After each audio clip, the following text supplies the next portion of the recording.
அஜ்மைன். இன்று நான் அர்த்தமுள்ள அழுகை பற்றி கூற வந்துள்ளேன். அவர்கள் குறைவாக சிரிக்கட்டும், அதிகமாக அழட்டும். உலகில் வாழும் ஒவ்வொரு மனிதனும் ஏதேனும் சில காரணங்களுக்காக எப்பொழுதாவது அழுதிருப்பான்.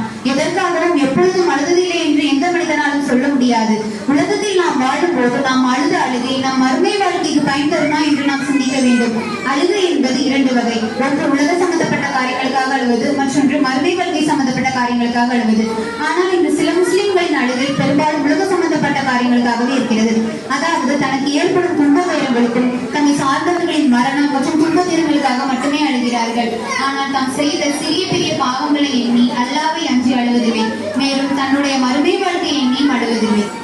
அன்று ஷைத்தான் இறைவனுக்கு அடிப்பணி அமர்த்தான். இறைக்கட்டளை புறக்கணித்தான். இறைவன் அவனை கடுமையான முறையில் கண்டித்தான். இதை பார்த்த வானவர்கள் அனைவரும் அஞ்சி நடுங்கினார்கள். பாவம் என்றால் என்னவென்றே அறியாத வானவர்களே அல்லாஹ் தாலாவின் கோபத்தை கண்டு அஞ்சுகிறார்கள். ஆனால் பாவத்தில் பின்னி பிணைந்த மனித இனம் அல்லாஹ் தாலாவின் கோபத்தை எண்ணி அழுவதில்லை. திருக்குரானின் மூலம் இறைவன் எச்சரிக்கிறான். நம்பிக்கை கொண்டவர்களின் உள்ளங்கள் அல்லாஹ்வை நினைத்தும் அவன் இறக்கி வைத்த சத்திய வசனங்களை கவனித்தும் பயப்படக்கூடிய நேரம் இன்னும் வரவில்லையா என்று குர்ஆனின் 57:16 வசனத்தில் குறிப்பிடப்பட்டுள்ளது. ஒரு நாள் நபி ஸல்லல்லாஹு அலைஹி வஸல்லம் அவர்கள் தனது அருமை மகளான பாத்திமா ரலியல்லாஹு அன்ஹா அவர்களை பார்க்க சென்றார்கள். அப்போது பாத்திமா ரலியல்லாஹு அன்ஹா அவர்கள் அழுது கொண்டிருந்தார்.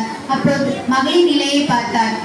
வயிறு ஒட்டி இருந்தது. பல நாள் பசியில் கோரப்படியில் இருந்த நிலை தெரிந்தது. அப்போது பெருமானார் மகளிடம் கேட்டார், அருமை மகளே, பசியினால் அழுகிறாயா என்று.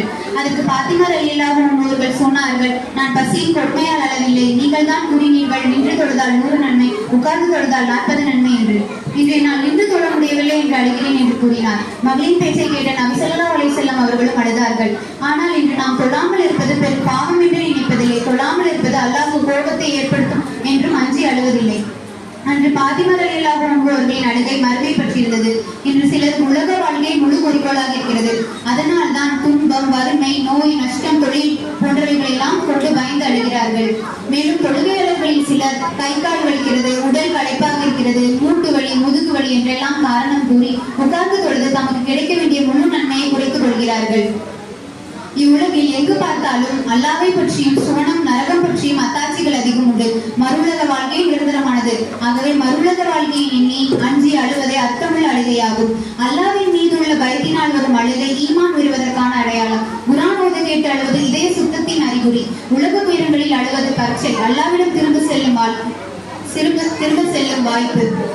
எனவே அழுகை என்பது அல்லாஹ்விற்காகவும் மறுமைக்காகவும் இருக்க வேண்டும். அல்லாஹ்வுக்காக அழுதவர்களின் கண்களை நரகம் தீண்டாது.